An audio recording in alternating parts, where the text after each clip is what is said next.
내 사공이 너를 인도하여 큰 물에 이르게 하며 동풍이 바다 한가운데에서 너를 무찔렀도다.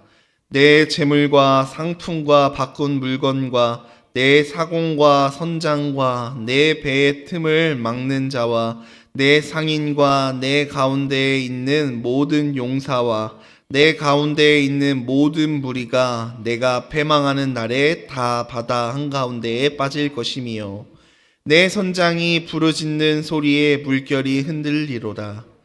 노를 잡은 모든 자와 사공과 바다의 선장들이 다 배에서 내려 언덕에 서서 너를 위하여 크게 소리 질러 통곡하고 티끌을 머리에 덮었으며 제 가운데에 뒹굴며 그들이 다 너를 위하여 머리털을 밀고 굵은 배로 띠를 띠고 마음이 아프게 슬피 통곡하리로다. 아멘.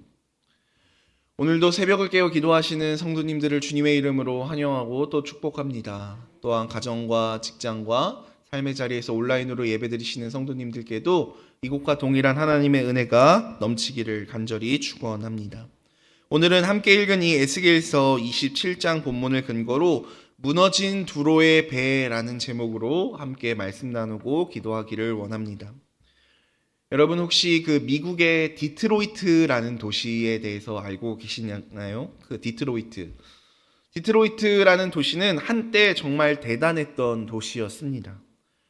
포드, 크라이슬러, GM 같은 정말 세계적인 자동차 회사들이 다 이 디트로이트라는 도시에서 자동차를 생산했다라고 합니다.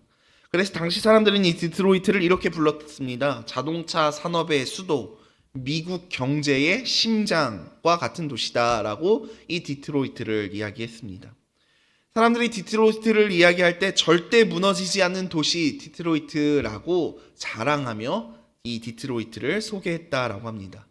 실제로 당시 뉴욕, 시카고 다음으로 이 디트로이트가 미국의 세 손가락 안에 드는 가장 거대한 그리고 가장 많은 사람들이 모여있는 그러한 메가시티였다라고 합니다.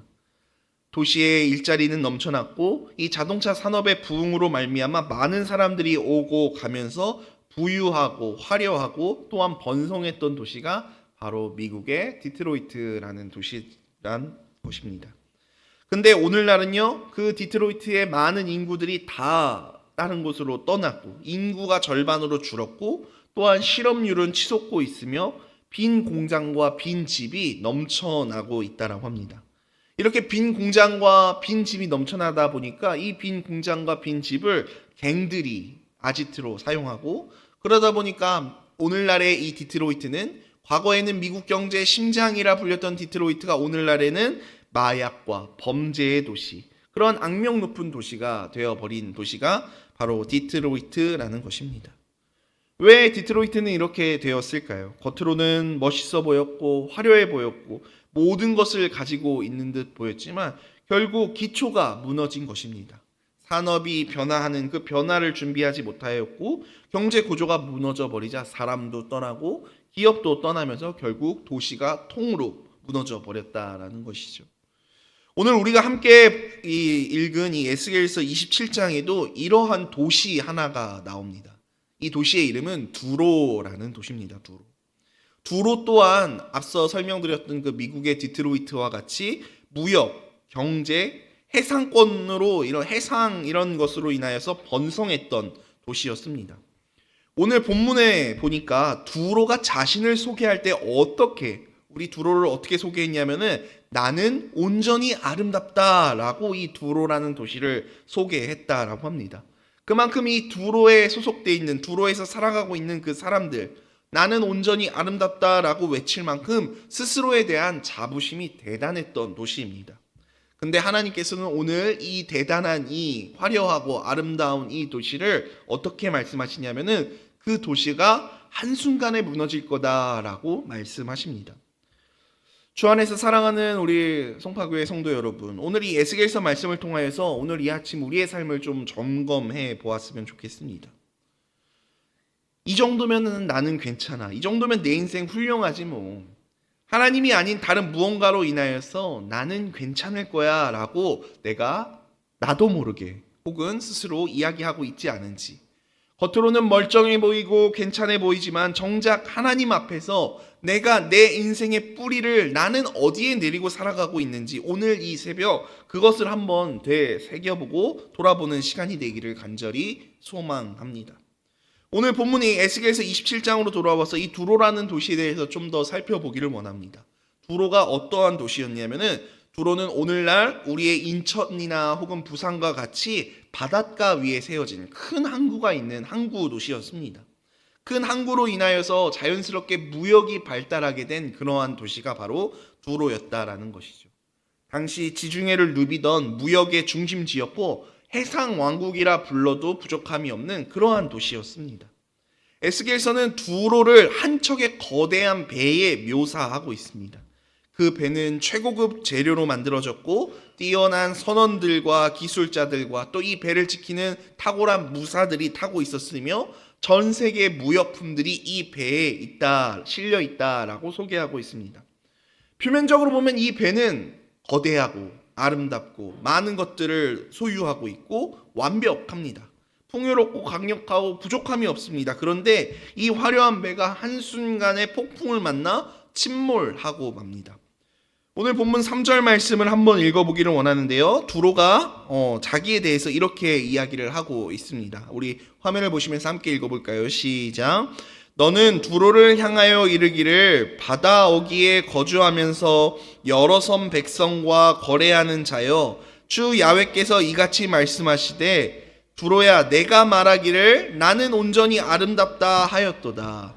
두로가 지금 스스로를 온전히 뭐라고 이야기를 했대요? 나는 온전히 아름답다라고 자기를 소개했다라고 합니다. 자기의 그 도시에 대한 자부심이 엄청났다라는 거예요. 우리가 최고야. 우리 두로가 하는 일에는 실패가 없어 라고 그들이 여기고 생각하고 행동했다라는 것입니다. 우리 또한 그럴 때 있지 않습니까? 내가 가진 나의 실력, 내가 가진 나의 돈, 내가 쌓아온 인맥과 명예, 이러한 것들이 내 인생을 대변하고 나를 지켜줄 거라고 생각하기 쉽습니다. 세상 사람들이 그렇게 살아가기 때문입니다. 이러한 것들이 있으니 내 통장에 돈이 이 정도 있으면 내 인생 성공했지. 이 정도 있으면 나 어디 가서 꿀리지 않아. 이것이 내 인생의 내 노후의 버팀목이 되어줄 거야. 아, 내 인생 이 정도면 아름답지. 하지만 이러한 생각을 품고 살았던 두로 사람들에게 하나님께서 말씀하십니다. 너 그게 얼마나 쉽게 무너지는 것인지를 아니? 우리 인생도 마찬가지입니다. 오늘날 내가 붙들고 내가 이것으로 말미암아 안심하고 내가 이것으로 말미암아 의지하는 나의 자랑은 무엇입니까? 무엇이 있을 때 가장 안정감을 느끼십니까? 이 세상 사람들은 내 통장 잔고가 내 인생을 지켜줄 거라 믿어 의심치 않습니다. 또한 나의 권력과 나의 인맥과 나의 사회적 위치, 내가 쌓아온 그 탑들, 아름다운 그 탑들이 나를 지키는 나의 환난 날에 피할 방패가 될 거라고 착각합니다. 그것이 내 삶을 윤택하게 하고 나를 안전하게 지켜줄 것이라고 착각합니다. 하지만 하나님께서는 성경 말씀을 통하여서 우리에게 끊임없이 말씀하고 또 말씀하십니다. 귀인을 의지해서는 안 된다. 도울 힘이 없는 인생을 의지하지 말아라. 재물을 의지하는 자, 그 사람은 패망할 것이다. 이 세상이나 세상에 있는 것들을 사랑하지 말아라. 이 세상의 그 정욕은 지나가되 오직 하나님의 뜻을 행하는 자는 영원히 거할 것이다. 성경 말씀이 끊임없이 우리에게 되새기고 반복하는 것이 이러한 내용 아니겠습니까? 세상과의 관계가 아닌 하나님의 관계가 가장 중요하다라고 성경은 끊임없이 우리에게 강조하여 말씀하고 계십니다. 오늘의 본문 에스겔서 27장 중간 부분을 보면은 두로와 무역을 하는 나라들을 쭉 열거하고 있는 모습을 볼 수 있습니다. 오늘 27장 12절에 보니까 다시스, 야완, 두단, 아람, 바벨론 등등등 무려 20개가 넘는 나라가 이 두로라는 도시와 무역을 했다라고 합니다.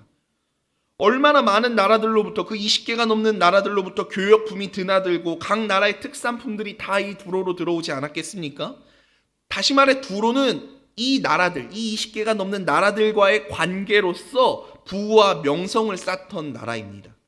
다시 말하면 세상과의 네트워크로 살아갔던 도시다라는 것이죠. 근데요, 이 두로가 무너지니까 어떻게 됩니까? 그 무역을 하던 나라들도 슬퍼지고 충격을 받습니다. 함께 망하였다라고 오늘 본문은 소개하고 있습니다. 두로를 지탱하던 것이 무역이었는데 이웃 나라들과의 관계였는데 그것이 무너졌다라는 거예요. 이 두로가 열심히 관계를 쌓으려고 노력하던 그 세상과의 네트워크, 이것이 우리에게 말씀하고 있는 것이 무엇입니까? 우리도 깊이 생각해 보아야 하는 것입니다. 두로는요, 나에게 유익이 됐던 주변국과의 관계, 이 관계를 너무나도 소중히 여기고 그 관계를 더욱더 곤고히 하기 위해서 힘을 쏟았던 나라입니다. 오늘날 나는 오늘날 지금 누구와 어떠한 관계를 맺기 위하여 힘쓰고 있는지를 우리는 점검해 보아야 합니다. 세상의 누군가와의 그 어떤 인간관계, 사람과의 관계, 이러한 것들 바람이 불면은 다 끊어질 수 있는 것입니다. 오늘 이 아침 기도하러 나오신 우리 성도님들은 그 어떠한 관계보다 하나님과의 관계를 더욱더 소중히 여기시는 분이신 줄 믿습니다. 우리의 인생을 살아가면서 수많은 사람들과 수많은 관계를 우리가 맺고 살아가지 않습니까? 옆집에 있는 이웃부터 교회 안에서 서로 성도 간의 교제 등등등, 그 중에서도 우리가 가장 소중히 해야 하는 관계가 있는데 그 관계가 무엇입니까? 하나님과의 관계가 우리의 인생에 가장 우선시 되어야 한다라는 말입니다. 다른 누군가의 관계가 내게 유익이 되는 것처럼 보일 수 있습니다.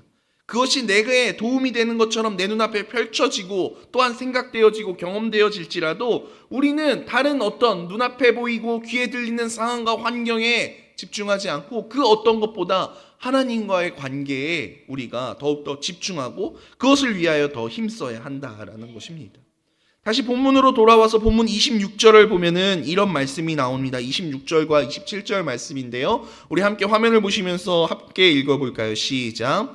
내 사공이 너를 인도하여 큰 물에 이르게 하며 동풍이 바다 한가운데에서 너를 무찔렀도다. 너의 재물과 상품과 바꾼 물건과 내 사공과 선장과 내 배의 틈을 막는 자와 내 상인과 내 가운데에 있는 모든 용사와 내 가운데에 있는 모든 무리가 다해가 패망하는 날에 다 바다 한가운데에 빠질 것임이요. 동풍이 바다 가운데서 너를 무찔렀다. 동풍이 불어서 너를 침몰시킬 거다라고 하나님께서 말씀하시는 것입니다. 갑자기 폭풍이 불어오고 그토록 화려하다라고 스스로 아름답다라고 외치던 그 두로라는 배가 침몰해 버립니다. 그 안에는 누가 있었습니까? 사람들, 기술자들, 무역상들, 그 배를 지키던 그 용사들 다 물에 빠지고 누구도 이 배를 살리지 못한다라고 본문이 이야기하고 있습니다. 여러분, 이것이 하나님의 심판입니다. 하나님께서 일으키시는 이 바람은 사람이 공들여 쌓고 만든, 사람이 자랑하던 그 크고 화려한 것들을 단숨에 무너뜨리십니다. 오늘 이 아침 우리가 점검해야 합니다. 지금 나는 어떠한 배에 타고 있는가? 내가 어떠한 배를 타고 어떠한 곳으로 항해를 하며 나아가고 있는가? 어느 방향으로? 이 배는 지금 누가 타고 있으며 나는 누구를 모시고 나아가고 있는가? 내가 붙잡고 있는 이 배는 정말 안전한 배인가? 폭풍이 온다면 나는 어디에 있어야 하는가? 우리의 경험과 눈에 보이고 귀에 들리는 어떤 그런 육신의 정욕, 안목의 정욕을 다 뒤로 하고 무너지지 않는 그러한 반석 위에 우리의 인생을 세워야 한다라는 것입니다. 예수님께서도 제자들에게 말씀하셨죠. 마태복음 7장 24절 말씀에 예수님께서 이렇게 말씀하십니다. 그러므로 누구든지 나의 이 말을 듣고 행하는 자는 그 집을 반석 위에 지은 지혜로운 사람 같으리니. 내 말을 듣고 행하는 자는 반석 위에 집을 지은 사람과 같다라고 말씀하십니다. 단단하고 튼튼하고 반듯한 그 반석 위에 집을 지은 사람. 이 반듯하고 단단한 반석 위에 집을 지은 사람은 결코 흔들리지 않습니다. 풍랑이 불어온다라고 할지라도 갑자기 어떠한 일이 생길지라도 그 예수 그리스도라는 반석 위에 집을 지은 사람은 결코 흔들리지 않는다라는 것입니다. 근데 세상은 끊임없이 우리에게 반대로 이야기합니다. 야, 이게 안전해. 이게 성공이야. 이것이 너의 인생을 지켜줄 거야. 근데 하나님은 오늘 말씀을 통하여 말씀하시죠. 아니다. 나를 믿고 내 말씀 위에 서 있는 그 인생만이 침몰하지 않는다. 무너지지 않는다. 오늘 이 에스겔서 27장에 나오는 이 두로라는 도시는 무너졌습니다. 이 두로라는 배는 침몰했습니다.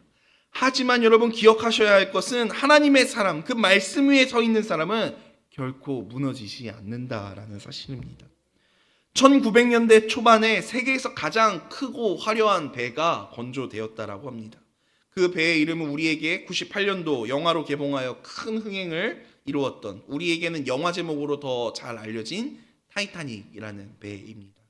이 타이타닉이라는 배, 이 타이타닉이라는 단어는 그리스 로마 신화의 타이탄, 티탄에서 가지고 온 단어인데 거대한, 호화로운, 찬란한 이런 의미가 있는 단어라고 합니다. 이 배가 당시에 너무나도 튼튼해서 사람들은 타이타닉호를 부를 때 절대 침몰하지 않는 배라고 이 타이타닉 배를 소개했다라고 합니다. 배를 만든 회사는 이 타이타닉호를 홍보하고 광고할 때 이러한 문구를 썼대요. 하나님조차 이 배를 침몰시킬 수 없습니다. 이 얼마나 오만한 말입니까? 사람들은 모두가 자신만만했습니다. 이 거대한 배, 이 배가 나를 지켜줄 것이다. 이 화려한 배를 누가 감히 전복시킬 수 있겠는가? 승객들도 선장도 선주도 대단한 자부심과 믿음을 가지고 첫 항해를 나섰습니다. 그리고 어떻게 됐죠? 우리가 잘 알고 있듯이 첫 항해 도중에 그 빙산과의 충돌 만에 단 몇 시간 만에 이 배가 침몰했습니다. 이 사건으로 인해서 1,500명이 넘는 사람들이 바닷속으로 사라졌고 세상은 경악했죠. 겉보기에는 완벽했습니다. 너무나도 튼튼해 보입니다. 안전해 보입니다. 가장 뛰어난 인류의 기술의 그 집합체였지만 그 화려함과 그 아름다움은 한순간에 무너져 버리더란 말입니다. 마치 두로가 나는 아름답다라고 자기를 자랑했던 것과 같이 타이타닉호도 사람들의 자랑이요 교만과 자부심의 상징이었다라는 것이죠. 그러나 하나님이 바람 한 번, 그 물 위에 빙산, 그 얼음덩이 한 조각으로 그 교만을 무너뜨리셨다라는 사실을 우리는 잊지 말아야 할 것입니다. 다시 말해 우리가 하나님 앞에 겸손하지 않으면은 세상이 인정하는 아무리 화려하고 성공적인 인생으로 보인다 할지라도 그것이 하나님 앞에서 인정되는 것이 아니라면은 쉽게 무너질 수 있다라는 사실을 우리는 결코 잊어서는 안 된다라는 것이죠. 여러분, 우리의 인생이 때로는 겉으로 보여질 때 멋져 보이는 배일 수 있습니다. 하지만 말씀 없이 하나님 없이 만든 배는 결국 침몰하고 만다라는 것이죠. 마치 두로처럼, 타이타닉처럼, 또 앞서 소개드렸던 그 미국의 디트로이트처럼. 복음서의 풍랑을 만났던 제자들 기억하십니까? 제자들이 탄 배가 거센 풍랑을 만났다, 비바람을 만났다라고 합니다. 근데 그 멀리서 어떠한 흐릿한 형체가 물 위를 걸어오고 있습니다. 예수님이셨죠. 베드로가 그 예수님을 바라보고 주님이시거든 저도 물 위로 걷게 해주세요 라고 예수님께 외쳤고, 베드로가 그 예수님의 말씀을 의지하여 물 위를 걷습니다. 그리고 물 위에 그 풍랑과 바람을 바라보는 순간 베드로가 물에 퐁당 빠져버리지 않습니까? 그리고 예수님께서 그들의 믿음 없음을 꾸짖으십니다. 그리고 제자들이 타고 있던 그 배에 예수님께서 물 위를 걸어오셔서 타시고 그 풍랑을 꾸짖으시자마자 풍랑이 잠잠해졌더라. 우리가 너무나도 잘 알고 있는 우리에게 익숙한 이야기 아니겠습니까? 제자들이 타고 있던 풍랑을 만난 그 배가 그 배에 바뀐 것은 단 하나밖에 없었습니다. 예수님이 타셨냐? 타시지 아니하셨냐? 이거 아니겠습니까? 우리는 종종 세상 사람들과 똑같이 예수님 없어도 교회 열심히 다녀도 돈이 있고 권력 있고 힘 있으면 내 인생 무너지지 않는다라고 착각할 때가 종종 있습니다. 근데요, 중요한 것은 배의 크기나 화려함이 아니라 그 배에 누구를 모시고 그 배에 누가 승선해 계시는가, 그 배가 어떤 항로로 나아가고 있는가가 더 중요한 것 아니겠습니까? 오늘 하루도 언제나 어떠한 상황에서도 우리를 부르신 그 삶의 자리에서 성령님을 우리의 마음 가운데 모시고 그 인생의 항해를 나아갈 수 있는 이 여의도 순복음 송파교회 성도님들 다 되시기를 주님의 이름으로 축복합니다. 다른 어떤 관계보다도 하나님과의 관계에 집중하고 다른 어떤 것을 자랑하는 것이 아닌 오직 예수님의 은혜만을 자랑할 수 있는 오늘 하루가 되시기를 주님의 이름으로 간절히 축복합니다. 기도드리겠습니다. 사랑과 은혜가 많으신 좋으신 아버지 하나님, 고맙고 감사합니다. 하나님, 내 인생에 나의 어떠한 것을 자랑하는 것이 아니라 오직 주님의 은혜만을 자랑하는 오늘 하루가 되게 하여 주시옵소서. 세상과의 관계나 물질이나 그 어떤 것이 아닌 하나님과의 관계에 집중하고 또한 언제 올지 모르는 그 심판 앞에서 그 말씀 위에 준비된 반석 위에 집을 짓는 우리 모두가 될 수 있도록 주님 축복하여 주시옵소서. 이른 아침임에도 불구하고 하나님의 은혜가 아니면 안 되기에 하나님의 은혜를 구하러 나온 하나님 귀하고 복된 사랑하는 주의 자녀들 있습니다. 하나님 기억하여 주시옵시고 오늘 이 아침 기도하며 나아갈 때 하나님의 크신 은혜와 사랑으로 덧입히시고 부으시고 채우시는 그 은혜를 체험하는 복된 시간 되게 하여 주시옵소서. 감사드리며 모든 말씀 살아계신 예수님의 이름으로 기도드리옵나이다. 아멘.